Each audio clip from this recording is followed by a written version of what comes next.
Greetings, dear suckers. My name's Joe Bob, and I'm very peeved. And welcome back to Scarlet Hollow. I've been in agonizing pain for a sizable chunk of the last couple days, and my teeth itch. So you know what? I'm in the perfect mood to be playing Scarlet Hollow right now. Let's go.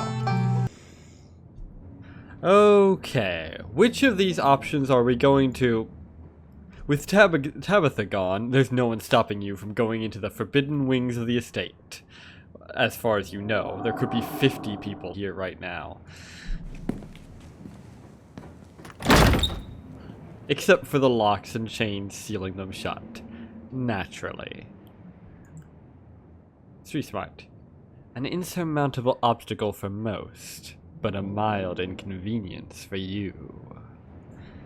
Quite so. Master Codebreaker. Break into the forbidden wings of the estate. What do you mean? Huh. As the locks fall, the doors moan open. Moan open, okay. Revealing the entrance to what once must have been an incredibly lavish ballroom. And now resembles more a portrait of a large pile of ash. Faintly in the distance, you can hear the quiet notes of an old piano playing from another room. Interesting. I wouldn't have expected a place like this to have a player piano. Or rather, I wouldn't have expected it to have a functioning player piano. Or mayhap I'm not as alone as I thought. Enter, then. Why not? You can see why your cousin warned you against coming here.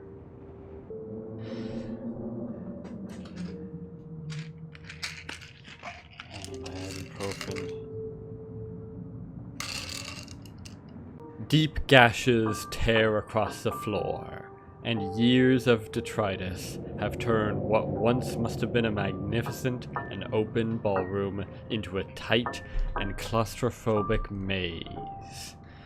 Detritus. I should replay Scrapland sometime. It's been a long time. The piano you heard through the doorway has grown louder, and you feel pretty confident that it's coming from the other side of the obstructed glass door ahead of you. It's probably just a self-playing model, but maybe you aren't as alone here as you thought. And even if it is a player piano, who started it playing and why?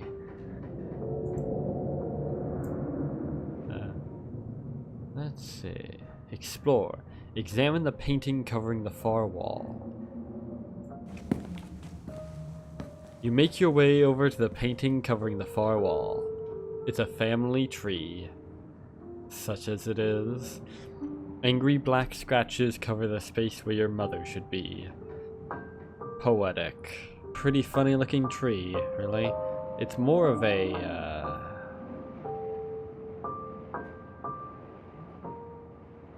I'm not sure what the term is. Never mind. Clear the furniture blocking the doorway. You head back towards the debris-blocked doorway. The pile of furniture blocking the doorway weighs a considerable amount, and it's safe to say that most people will be unable to move it on their own. Safely, maybe. You aren't most people, though, and with a bit of muscle, you clear it off to the side. As you move the final piece out of your way, the playing stops, as if aware of your efforts. Curiouser and curiouser, eh? Enter, then. Wow, that is... This place is a This place is a goddamn ruin. As you step through the door, something slips through your periphery and into the shadows. You lock eyes with it as it lingers in the doorway at the far side of the room, the two of you separated by a cavernous gash in the floor. Run! Yeah, sure.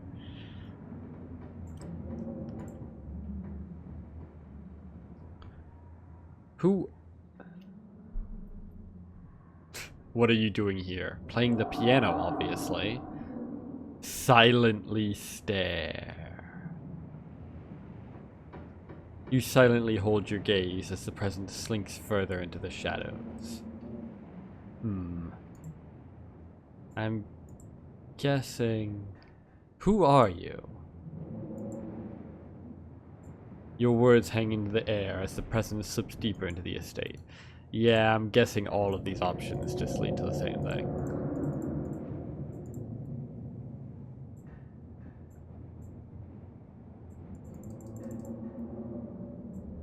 Well, aside from, I guess, run.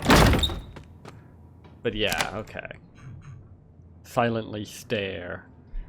My instinct to choose silently stare was correct. Likely.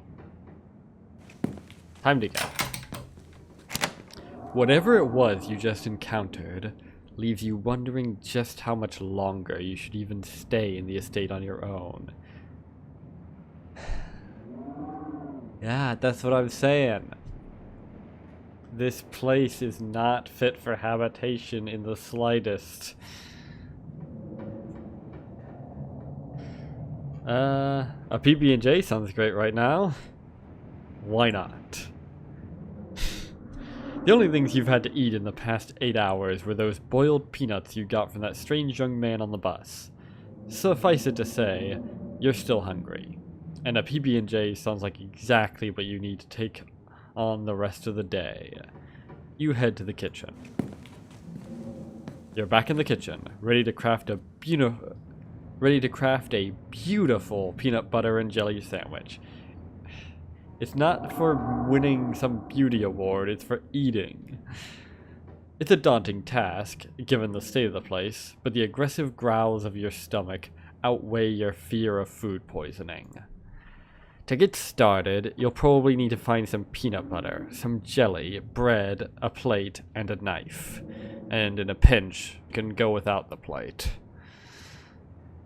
Maybe even the knife if you really need to. Yo. Frou-Frou hisses as you draw near and remains firmly in place. You might want to talk to me, but I don't want to talk to you. Go away. Sucks to be you.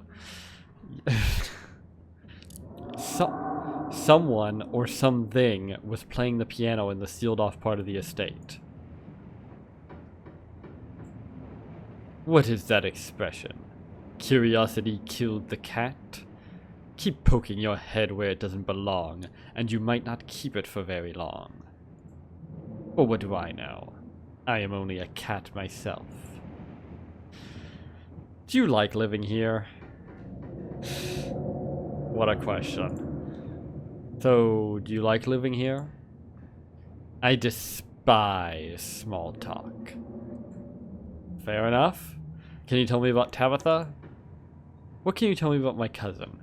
This is the first time I've met her. Spare me your life story. Tabitha at least knows not to bother me. If you won't take the hint, I suppose I'll have to take things into my own hands. Frou-Frou lunges at your hand and bites you hard. You back away. Oh, you wuss. Can you tell me about my aunt? Can you tell me about Pearl Ann? I never knew my aunt. She's dead. I don't waste my time on corpses.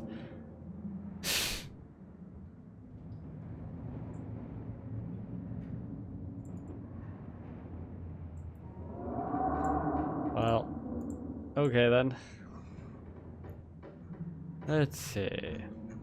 Search the fridge, I guess.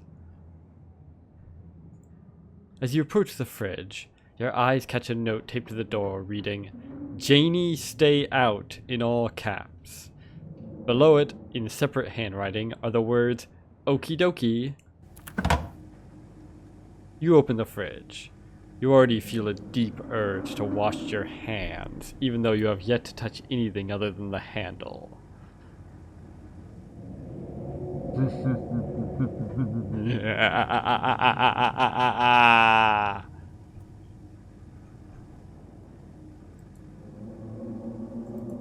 Do I dare?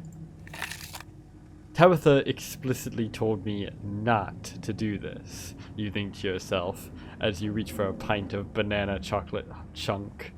Banana choco chunk. Oh, builder, preserve me. You know what? You can have your banana choco chunk. Your tastes are as much deterrent as you need. You stare longingly at the pint of ice cream for a few moments before your self-restraint kicks in and you put it back where you found it. Self-restraint is one word for it. Well, two words for it, actually. Tabitha already seems to not like you, and it's probably best not to fan the flames of her hatred. Yes, that's why I'm not doing it. Let's see. Examine old takeout. Ah. Why did you do that? What were you expecting? This takeout container is disgusting beyond words. A liquefied mess wholly congealed in its styrofoam shell. You can't even tell what it used to be. This substance doesn't just smell bad. It smells ancient. Protein is protein! Fuck it. Weeball. Protein is protein, you say to yourself as you force the slimy substance down your throat and into the steel trap that is your stomach. Your mouth and throat and senses might be revolted, but you know your muscles will thank you for this later. Will they now? You've never been one to puke or get sick, and you don't see any reason why this slime would be any different. Hell yeah. Good times. Check mayonnaise. You know you probably shouldn't, but a part of you has to know how old that mayonnaise is. Hey, for all you know, it's brand new. You pick up the jar, its label flaking in your hand. It expired 10 years ago. This jar of mayonnaise is old enough to graduate the 5th grade. But it probably wouldn't, considering it's clearly been held back 10 years. Best to put it back and forget you ever saw it. Alright, grab the jelly. I feel like we should probably be throwing some of this stuff in the garbage, but alright. You reach for one of the unopened jars of grape jelly, carefully checking its expiration date. You breathe a sigh of relief when you realize it's recent. That sure is a lot of jelly. This was either purchased specifically for you, or jelly is one of the few things in this kitchen Tabitha actually uses. All you need now is a plate, a knife, bread, and some peanut butter. Better close this fridge and keep looking. You return to the kitchen, closing the fridge behind you. Let's see. Search the fridge! Close the fridge. Search the fridge. Close the fridge. Open the fridge. Close the fridge. Mr. Everard is helping me find my gun. Tabitha sure loves her mac and cheese. Huh. Look closer. You squint into the darkness of the pantry. Behind the molded bread, a single book lies forgotten, a thin layer of dust collected on its cover. You pick it up. You flip to a bookmarked page. Teddy's favorite, served on toast or with plain crackers. Both calf's brain and aspic are unappetizing enough on their own, and you can only imagine how vile the combination of the two would be. What kind of person would call this their favorite food? No wonder your mom ran far, far away from this place. You shut the book and put it back in its place. In the garbage. You pick up a box of Tabitha's mac and cheese. You can't say you've ever seen the brand before.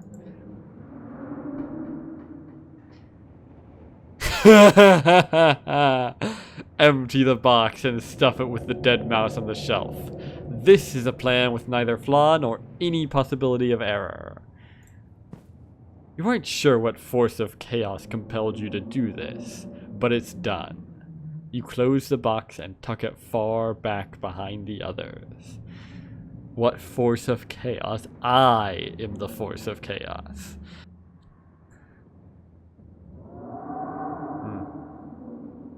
Alright. Get the bread. You pick up one of the non-moldy loaves of bread. Great. One step closer to a satisfying snack. Yeah. Peanut butter. GIF. Ha. Cute. The king of nut butters. And only 3%. The only things you need now are a plate and a knife. You close the pantry door as best as you can, not very well apparently, and turn back to the rest of the kitchen.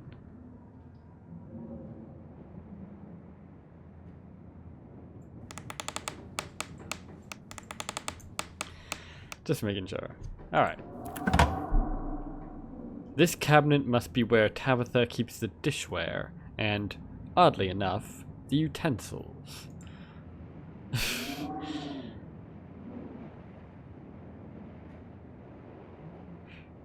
Examine the shot glass. It reads, I survived Deb's 50th. Your aunt's name was Pearlan, so this wasn't from her 50th. Survived, huh? From the few stories you'd heard from your mom, Pearlan wasn't the type to have kitschy friends who gave out themed shot glasses at their birthday parties. You never know. Maybe it belongs to Janie.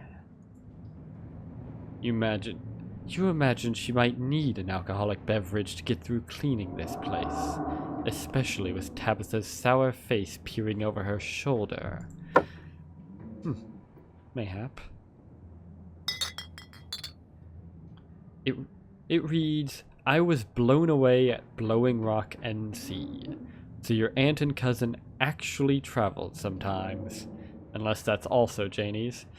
Even if it was only a few hours from the estate. Maybe you can route your return trip through Blowing Rock.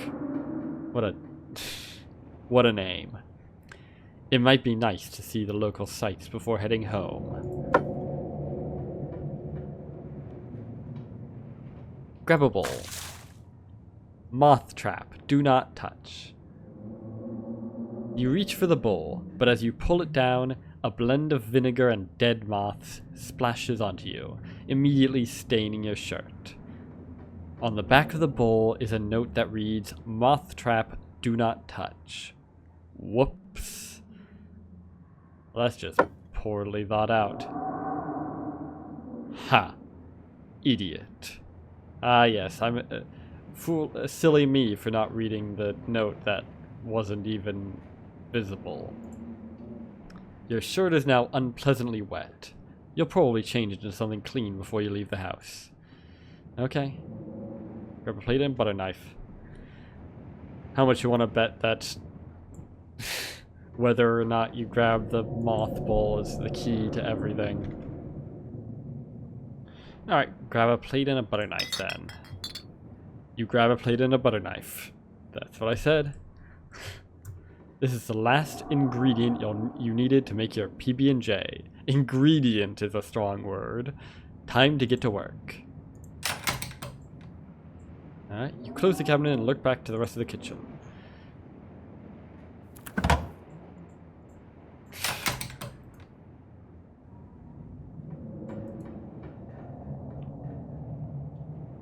Check out the garden. This garden was reclaimed by the wilderness long ago. It might not be very safe, but who's to stop you from venturing deeper? The wild animals, probably. You wander further into the garden. It's quiet out here. Okay. Good to know. You head back inside and close the door behind you.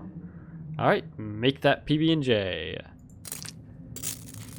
Despite the state of this horrendous kitchen, you have successfully combined your 3 ingredients to make a peanut butter and jelly sandwich. Congratulations. Protein awaits.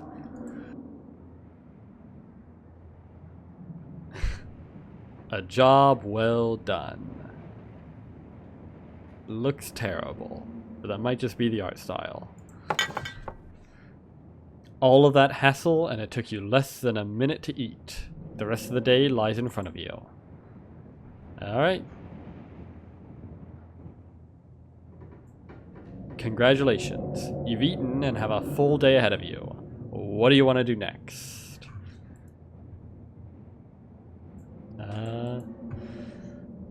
Settle into your room? Now that you've finally eaten, the aches and pains of your journey have started to sink deep into your bones. You stumble up the stairs to your room, suitcase in tow, eager to unwind before you face the rest of the day. You stand at the entrance to your room. That's it. Examine the painting on the wall. This must be an older relative of yours, judging by the dates on the inscription. You never heard of her, but you barely heard anything about your aunt and cousin until a week ago, so that's not really a surprise. Maybe you could ask Tabitha about this Mary Belle Scarlet the next time you see her. That is, if she's actually in the mood for conversation. Sure. You can only imagine how beautiful the garden must have been in its heyday. If you own this place, you'd totally get out there with a shovel and some gardening gloves and whip it into shape. Indeed. You'd go out and pull weeds, chop trees, carve topiaries, and do whatever you needed to do to return it to its former glory. And once it was all done, you'd sit by the fountain, which of course would have a little goldfish in it. I'm more partial to... never mind. And drink a floral tea while enjoying the birdsong. Fuck yeah. That's basically what I do all day. That's basically what I do all day right now. Yeah, you definitely do that. Just not right now.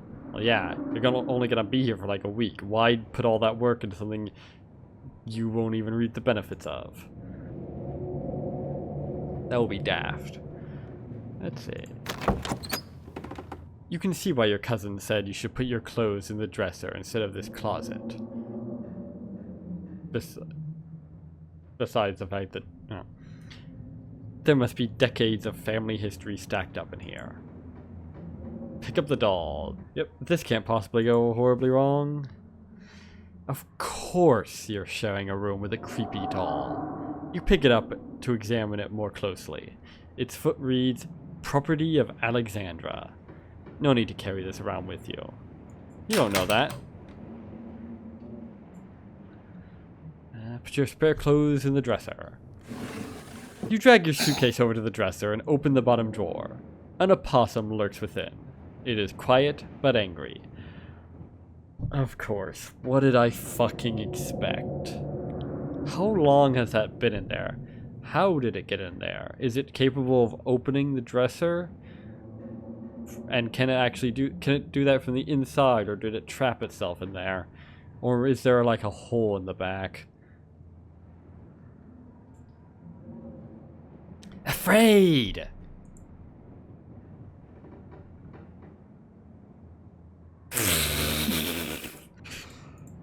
I'm sorry, the fucking mental image of just encountering a possum and immediately asking it, hey, there was some weird shit going on in the sealed off part of the estate.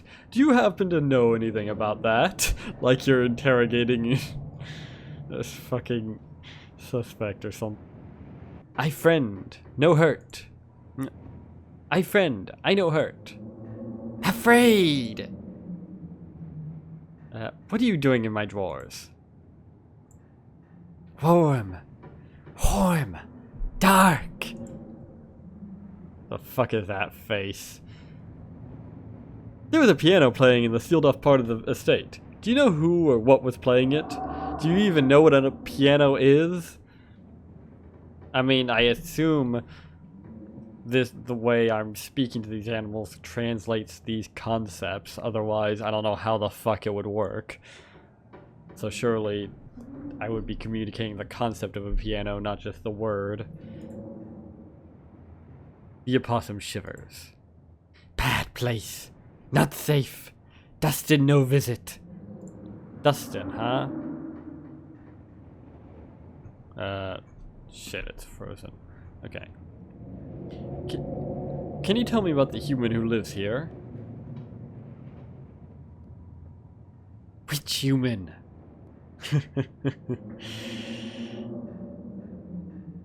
Now that's a very good question.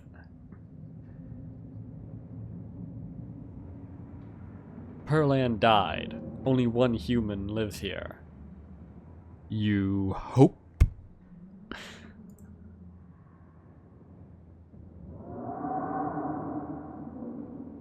But Perlan died. Only one human lives here. Dustin not good with names. 2 human live here. Can you tell me about the humans who live here? Okay, Dustin, can you tell me about the 2 humans who live here? 1 human sad. 1 human scary. The scary human. Can you tell me about the scary human? Always watches. Eyes hateful. The sad human? Can you tell me about the sad human? Cries. Gives Dustin bad sleeps. I'm really not quite certain which one is which here. It could be either one. Never mind. Thanks for the help, Dustin. K. Okay then. Can you move, please? I want to put my clothes in here. No, this Dustin house. Fashion your clothes into a nest. Sure, why not? You poor thing. You look cold in there. Hygge. Make a cozy nest for a fuzzy friend. The fuck does Hygge mean? Oh, it's Danish and pronounced Huga because fuck you, that's why. You gently lay your clothes on top of the creature, arranging them in a little nest.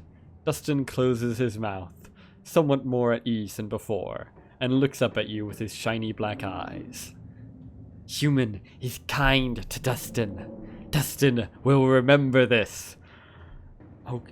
Okay, Telltale Games pop up. I'll make a note of that. You close the drawer, satisfied with yourself for a job well done. Take a nap. You've earned it. You immediately collapse onto the bed. You're tired enough that being alone in a strange new place won't stop you from passing out. Or so you thought. You cough as a small cloud of dust rises up from the mattress. These sheets might be fresh, but everything beneath them might have been around to see the dawn of civilization. What, in 1860? Nah.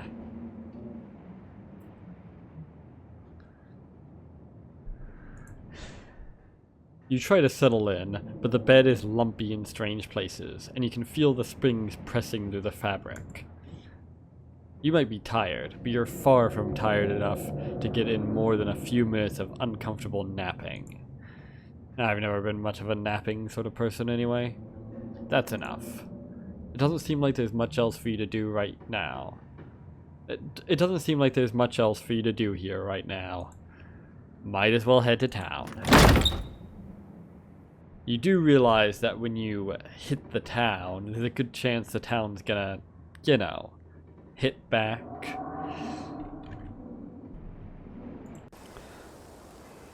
Before leaving the house, you rinse off and change into a clean shirt. You're not about to meet new people coated in vinegar and dead moths.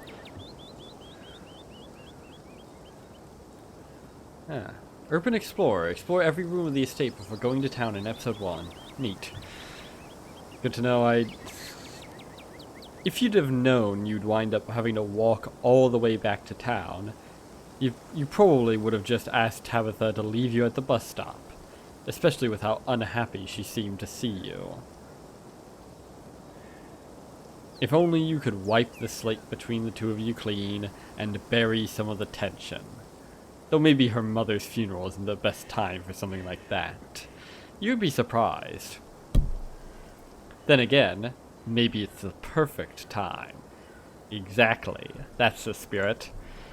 Continue down the path.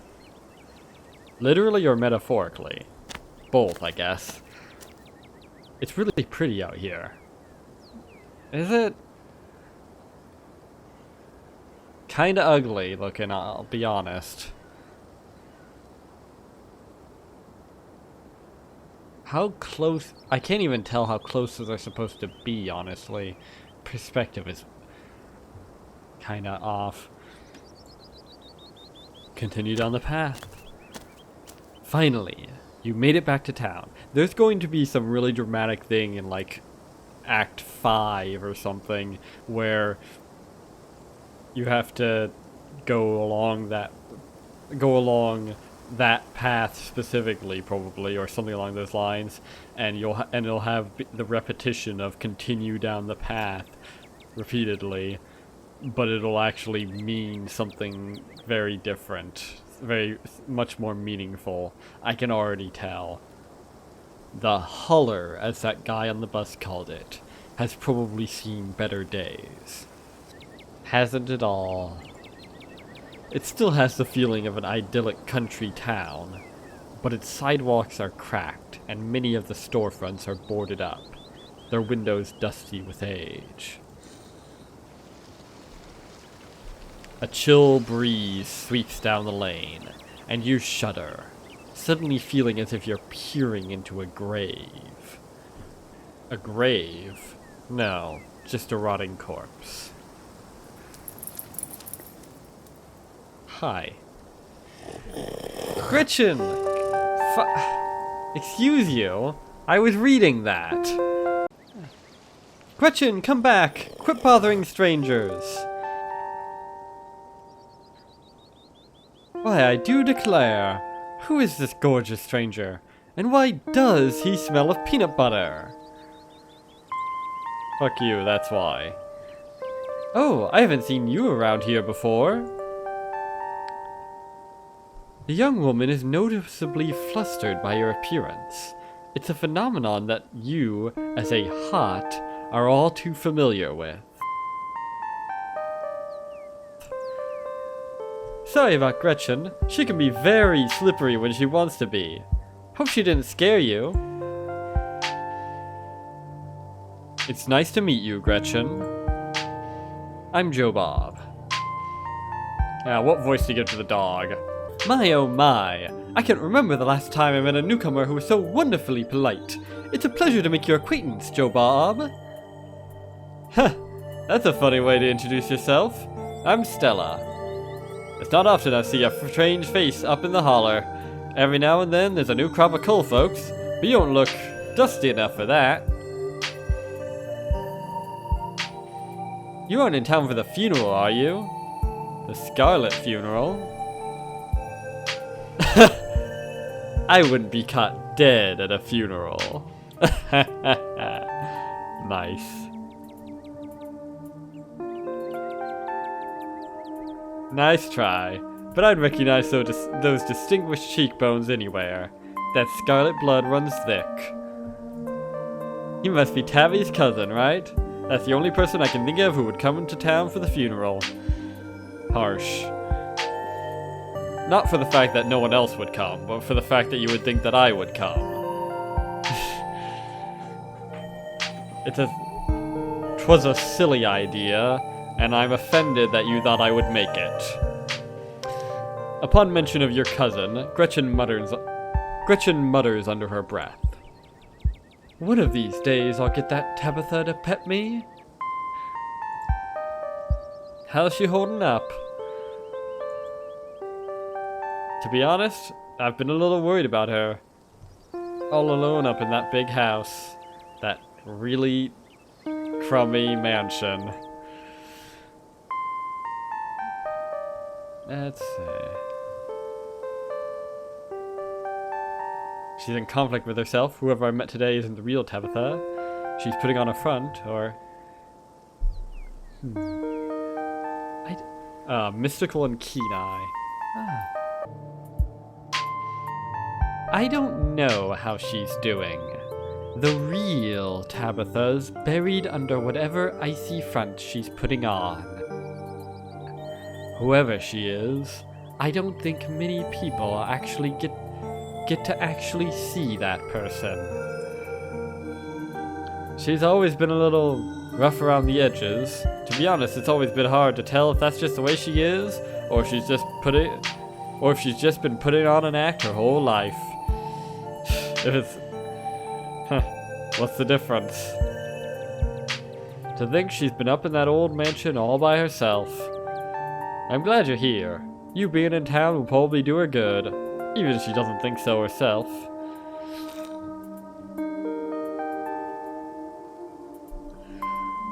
How long have you known her? Oh, quite a long time. The town's really small, so everybody's known everybody else as far back as they can remember. Tabby and I got a little close when we were both in the school's production of A Midsummer Night's Dream. I was Puck, and she was Mustard Seed. As you might have expected, she was more than a little prickly, but I managed to soften her up a bit in the end.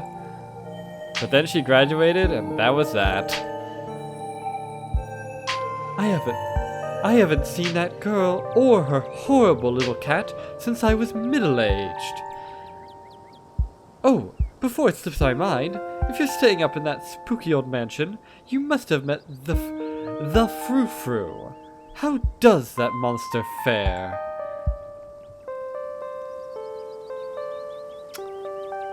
It sounds like you and Frou-Frou have a history. Ignore Gretchen, lest Scylla discover your quirk.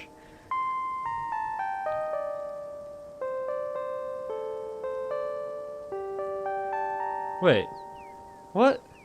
Are you messing with me? You can't actually talk to my dog, right? I'm just joking. If I could actually talk to animals, do you think I'd just do that in front of people? Or, alas, you have discovered my dark and terrible secret. I can talk to animals, and animals can talk to me. Your dog sounds like a southern belle when she talks. Oh, is that how she sounds? I guess I was pretty close.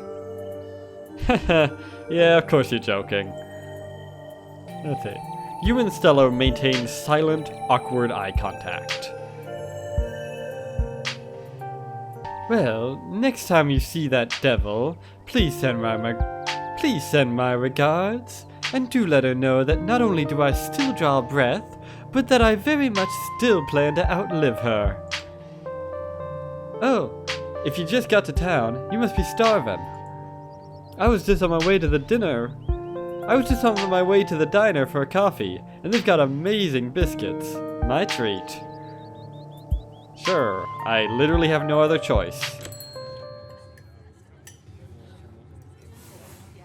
The pleasant aroma of greasy breakfast food hangs heavy in the air. In contrast with the empty, lifeless atmosphere of the family estate, the diner is filled with the comforting din of human life. All of which grinds to a sudden halt as the patrons realize that a stranger has entered the establishment.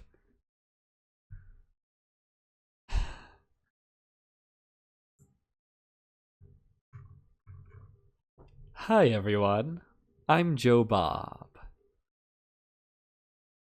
Just in town for the funeral. Nice to meet y'all. The woman behind the counter beams back at you. Hello there, welcome to the holler. You just let us know if you need anything, okay? You nod politely, giving a small wave as you and Stella slide into the nearest booth. If you know what I mean. Looks like you'll probably be the talk of the town for a while. It's not often folks around here meet many strangers, and with who you're related to, well, folks love their gossip, you know? No, I don't. As you settle into the booth, you can't help but pick up some of the murmurs of conversation around you. Listen in. Why not? Stella turns to Gretchen while you take a quick look around the diner. At the counter, 2 policemen and a woman you assume to be the owner shoot sidelong glances in your direction while whispering to each other. Vivian's kid. Never thought we'd actually meet him.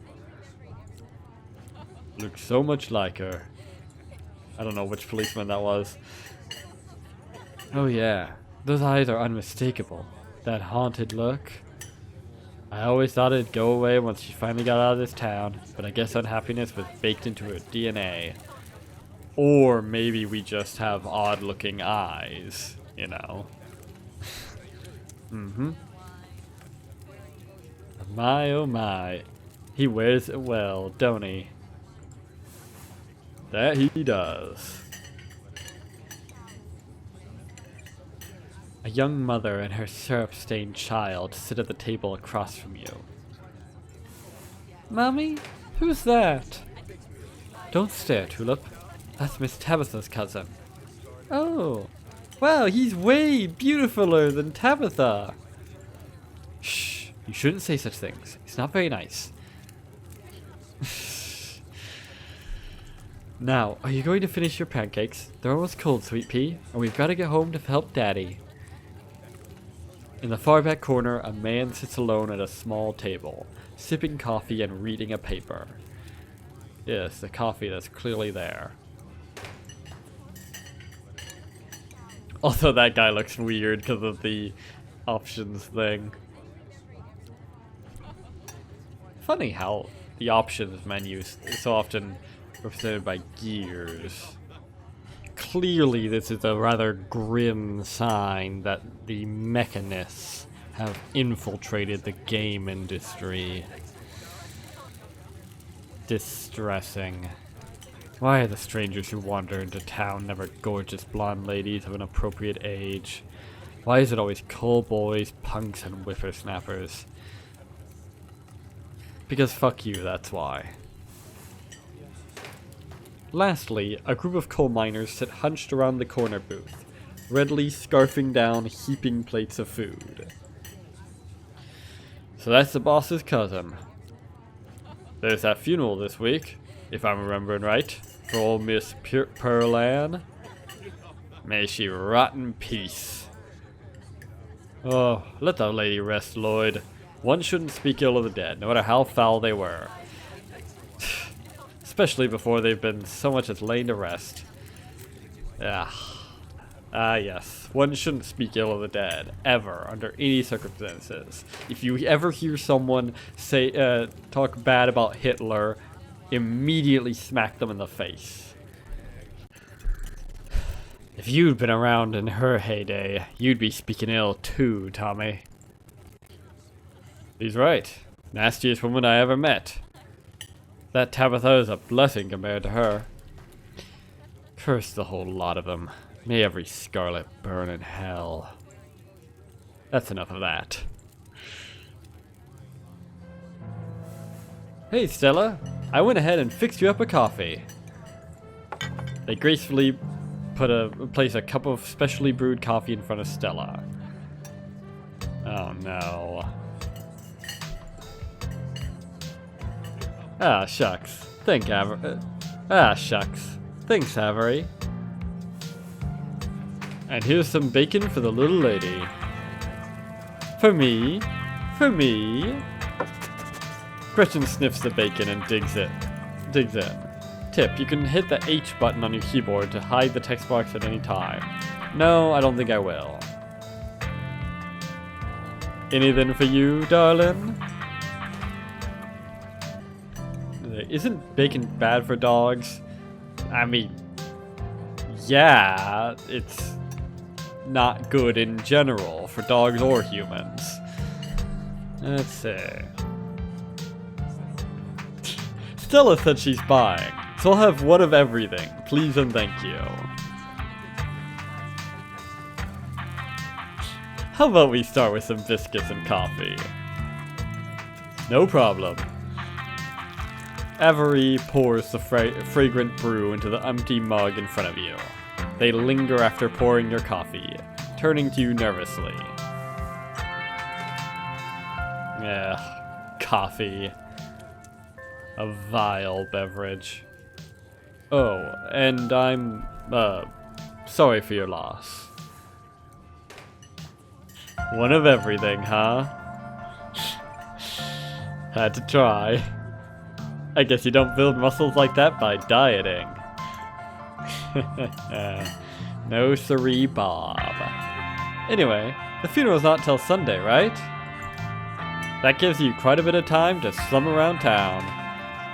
I'm trying to think if there are any cool events going on this week. There's always a reading adventure at the library, which is supposed to be for little kids, but I do it every month anyway.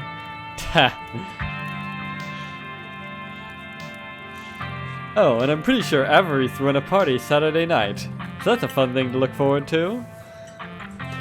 And there's the weekly Sunday potluck. That should be right after the funeral too, so it'll be a special occasion.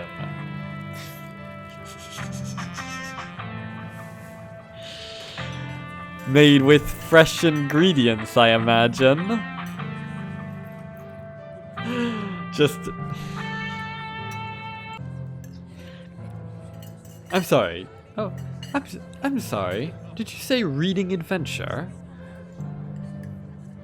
I'm sorry. Did you just say this library has a reading adventure?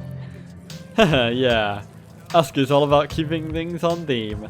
So this month is a bunch of ghost stories. The tad gauche. I'm not certain funeral theme is... I'm not certain you should be theming anything after a funeral, to be frank. I think he's calling it spooky bookies. You know, like how a ghost would say it. Yes, I see why he would be doing that, considering he's going to be one pretty soon if he keeps that up.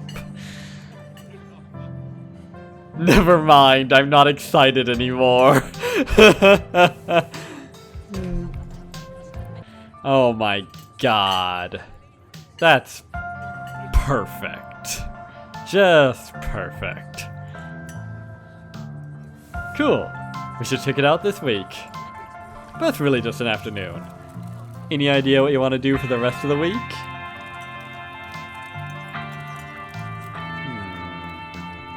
A lot of options. Do you have something in mind? What's your angle here? What's your angle? My angle? I would never have an angle. She definitely has an angle. No shit. Okay, so my job means I spend a lot of time in the woods with a camera. And it's always better when someone else is there to... Before Stella can finish, Avery returns, biscuit in tow.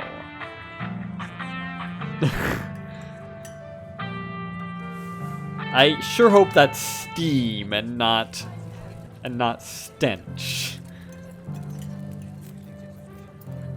Is there nothing else coming for me? Gosh, if I had known that plate of bacon would be my main and only course, I would have waited before digging in. Hey, Winnie wanted to give you a biscuit. On the house. She sends her condolences. What do I look like? A charity case? I can buy my own biscuits, thank you very much. I don't need your sympathy. Okay. I'm never quite certain how serious these lines are. Thanks, it looks great.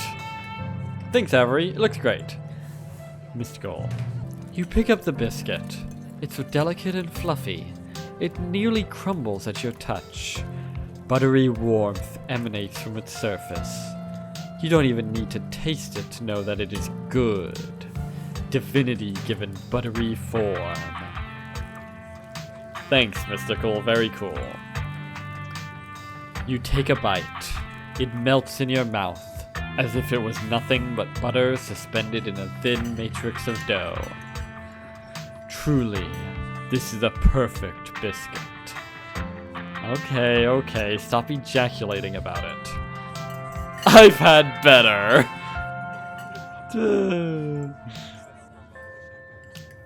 It's good, but I've had better biscuits in my life. You ever been to this restaurant called Bojangles? I've had one of theirs on the bus ride over here. Now that was a good biscuit. You're lying through your teeth. This was the best biscuit you've ever had. Yeah, I've heard of Bojangles. Each his own, I guess. No. I've had Bojangles. To my displeasure. This is the best biscuit I've ever had, but that's not saying much. This is the best biscuit you've ever had, but you're not too big on biscuits in general. I don't think I actually like biscuits. Like, I know this is a really good biscuit, and I'd eat it again, but if this was the best the world of biscuits has to offer, consider me unimpressed. Oh, sorry to hear that. It's his own, I guess. Yeah, honestly, I think biscuits are severely overhyped. They're alright. But there are better arrangements of flour and butter to be had. Oh well. Avery lingers at the table for a moment.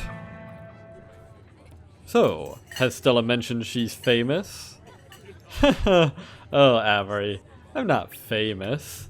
Look, if you're not gonna go around tooting your own horn, you know I'm gonna do it for you. Are you now? Stella sighs. I'm a YouTuber. Huh. Is that right? Well, I'm sure you don't have the kind of incredible fame and reach that I have. You are but a wee babby compared to me.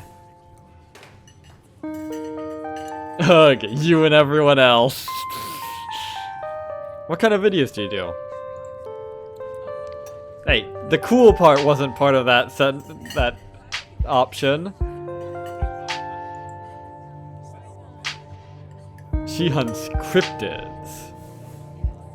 Ah. You should really check out her channel, Joe Bob. It's amazing. So she spends a bunch of time mucking about in the woods on camera. Neat. I think the best video to start with would be that river one. Not the lake, but you know, the controversial one. No, I don't know. Oh yeah, the Catawba River Runner. I didn't expect much out of that footage at the time, but it wound up being my most popular video by far. So the River Runner is a cryptid that's only known from a single sighting. 2 Boy Scouts thought they saw something big and weird in the Catawba River, and that's all I had to go on. But then I wound up catching this on camera. Stella pulls out her phone and shows you a clip of something in a river. Exciting. Probably an alligator. keen eye and book smart. No. From the shape of its body to the little pixelated ears sticking out of its head, you can definitely tell that it's definitely some variety of big cat. Though they've long been considered extinct in the region, mountain lions used to live in these parts. Who's to say that this isn't part of a remnant population? Entirely possible. Or it even could be a different variety that's crossed over from a nearby area.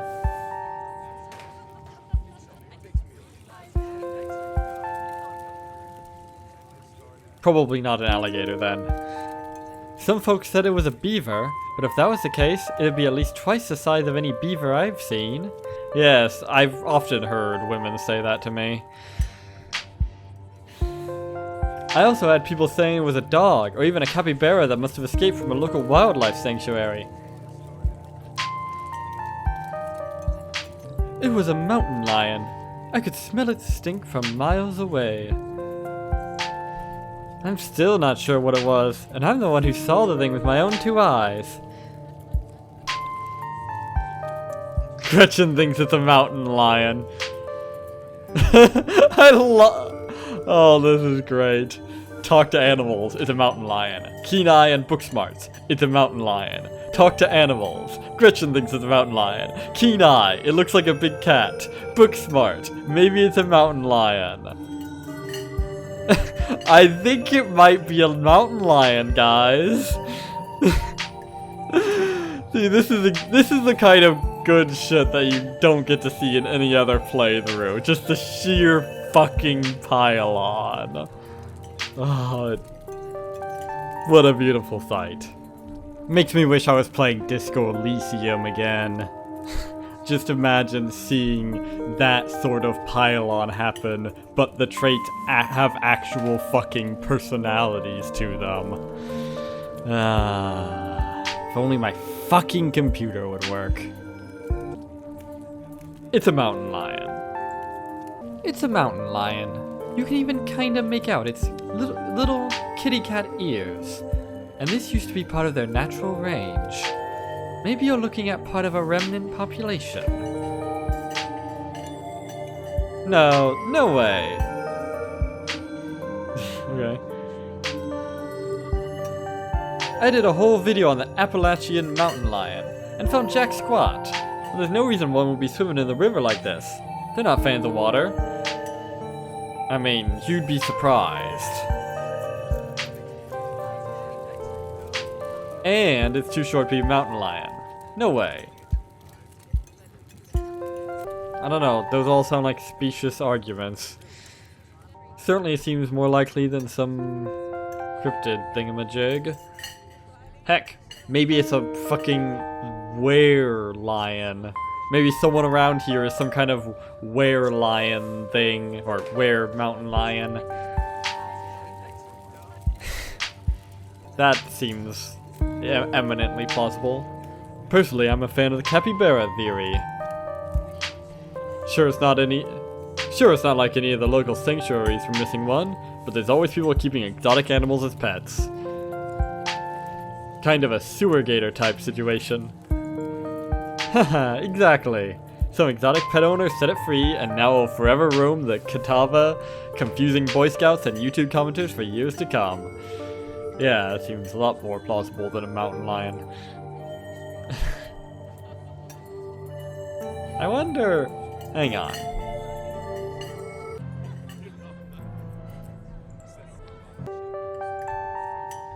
What if I say this? Gretchen thinks it's a mountain lion. You decide to share Gretchen's insight with Stella and Avery. Gretchen seems to think it's a mountain lion. Haha, very funny. You might have gotten me earlier, but I'm on to you. You're not going to trick me into thinking you can talk to my dog. As for your theory... Ah, damn it. Yeah, that's about what I expected. So, speaking of things to do around town, me! I was actually planning on filming this week's video tonight. I was wondering if maybe you'd want to come along? It's a pretty easy one this week. We wouldn't even have to camp anywhere. I'm gonna go after the... Wait! No spoilers. Whoops. Sorry, Avery. It's okay. I should probably get back to it instead of standing around chatting with friends. See y'all around. Now that the coast is clear, I'm going after Skunk Ape. Skunk Ape. Ah yes, the noble Skunk Ape. Also supposedly known as the Esti Kapkaki, or however you pronounce it, which is this ancient creature from stories of the Seminole and such. Or at least that's what cryptozoologists claim, without any actual evidence, as usual. Yeah, also, doesn't Skunk Ape live in Florida? But doesn't Skunk Ape live in Florida? Oh, you know your stuff, don't you? I knew you'd make a great partner. It mostly lives in Florida, but there have been sightings as far north as Virginia. Yes, I wonder why that would be. While I was doing research for last week's video, I came across a report where a lady from a town over claimed to have seen one on her deck, playing tug-of-war with her dog. And as I leave no stone unturned, I decided it was worth investigating. So what do you say? Wanna tag along? Hold the camera for me while I narrate against the darkening sky, that sort of thing?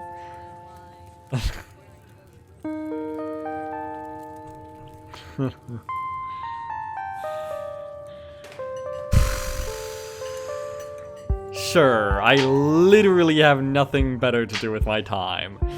As just like you. Are you gonna be there, Gretchen? That depends. Are you gonna be there, Gretchen? Oh, naturally. I wouldn't want any misfortune to befall my beloved Stella. I must stay by her side, through thick and thin, however odd her passions may be. Of course. It's actually been a while since I've had anyone but Gretchen out there with me. Heck yeah! I've been hoping you'd ask since the moment I heard cryptids. I live for the thrill. Yes! I pegged you for a good adventuring buddy the second I saw you. Glad to see I made the right call. This is gonna be a lot of fun. I actually started the channel with a couple of buddies of mine back in middle school, so it'll kinda be like a blast from the past. Yep, just the three of us. Me and Kanika and Reese, running around in the woods, flipping over rocks and bothering salamanders. Our videos were terrible. But we had a lot of fun, and that's all that mattered to us. I can't relate. I've never made a bad video. I've never even made a mediocre video. All of my videos are literally the best videos on the entire fucking website. And you can quote me on that. Because I mean that with 100%, with 1000%. You know, that gets me thinking. I wonder if they'd be down to come along with us. Get the old gang back together. Though I guess Kanika has to close out the general store tonight, so I'm pretty sure she's a no-go. But Reese, I think there's a decent chance we could get him to come out of his hidey hole, if he's up for it. Do you mind if I make a quick call? Sure, I'll give you 5 seconds. Stella pulls out her phone and dials it, waiting while it rings. Reese, dude, what's up?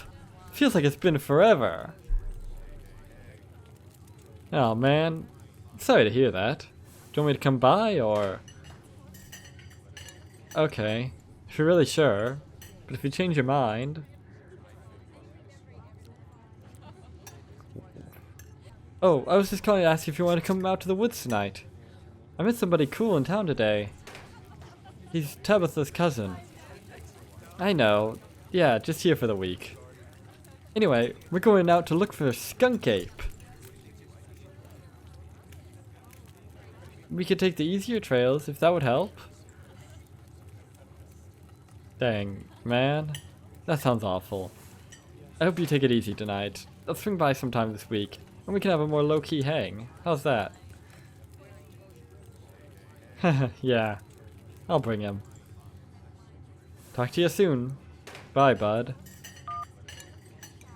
Well, that brought the mood down a bit. Oh well. Reese, there's always something off about that boy. I never did like the smell of him. Looks like it's just you and me, pal. Well, the three of us anyway. Did he ask you to bring me to his house? Why? He's excited to meet you, of course. I think I'll find most folks in town are. Not excited enough to go on the trail with us, though, eh? Mentioned something about the easier trails. Is he... Has he... Does he have... Has he been crippled in some way? Perhaps? Is he okay?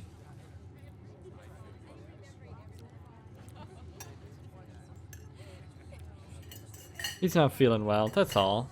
He's had a lot going on in the past, gosh, 10 years or so? But I feel like it's gotten a lot worse recently. Can't remember the last time I saw him leave this house. Well, it's not my place to talk about, really. I just got a little excited thinking about having him along again. He's hilarious, you'd love him. We should swing by his place sometime this week. Ugh, haven't I met enough people already? Hang on.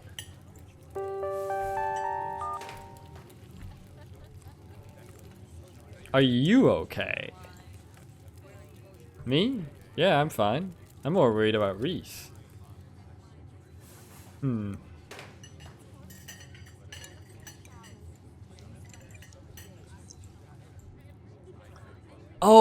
Oh, I get it. He's the Were Mountain Lion. That's why he doesn't leave the house. He's angsting, brooding even. because he turns into a mountain lion every full moon, or whatever the mechanics are for Were Mountain Lions. I've seen some things where they like where werewolves and such turn every night, or even can just turn at will, and that just feels like a pure degeneration of the idea. At that point, don't even bother calling them werewolves or anything like that. We should swing by his place sometime this week. Yeah, okay. We'll see. I don't know how much I should commit to doing this week. That's fair. But if you find you have the time, he'd love to meet you. And I think you'd get along. But we can talk about making friendship plans later. For now, we've got a skunk ape to hunt. Oh, right now? Okay. So, we should probably head out if we want to make it up the mountain before it's too dark. Come on, let's blow this popsicle stand.